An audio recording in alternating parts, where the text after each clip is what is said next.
Саламатсыздар ма достар? Бүгінгі видеода мен сізге кредиттарыңызды қалай отсрочка жасауға болады екенін көрсетемін осы телефон арқылы. Сіздер ең алдымен кредитті қай банктен алдыңыз, сол банктың сіз приложениясын сотовый телефоныңызға жазып аласыз. Жазып алғаннан кейін қазіргі кезде көбісі адамдар маған осы Каспи бойынша хабарласып жатыр. Каспида кредиттары бар адамдар. Сондықтан менде Каспи KZ бойынша сізге көрсетемін.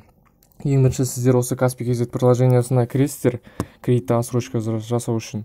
Өзіңіздің атыңыздан кіресіздер. Содан кейін барып осы мой банк деген пунктқа басасыздар. Міне ең біріншісін басасыздар, сізде бұл жерде кредиттарыңыз бар болса. Содан кейін барып сізде мына жерде жазып тұр оплатить ежемесячный платеж деп.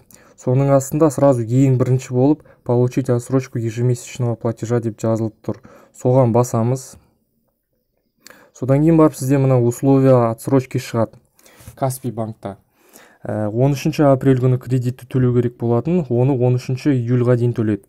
Сумма платежа бұл жерде бізде 30 000 теңге. Переплата по кредиту қарасақ, бұл жерде өсіп тұр, яғни 20 000 теңгеге, 21 000 теңгеге дейін. Размер платежа на время отсрочки, яғни осы 3 айға 13 апрельден 13 июльға дейін ешқандай ақша төлемейсіздер.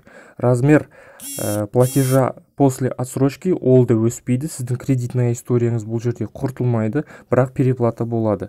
Переплата болады, бәріміз ойлағандай, бұл жерде ешқандай вознаграждение үстіне қосылмайды деп ойлағанбыз. Бірақ Каспи KZ негізі өздері осылай шешті, үстінен вознаграждение болатыны.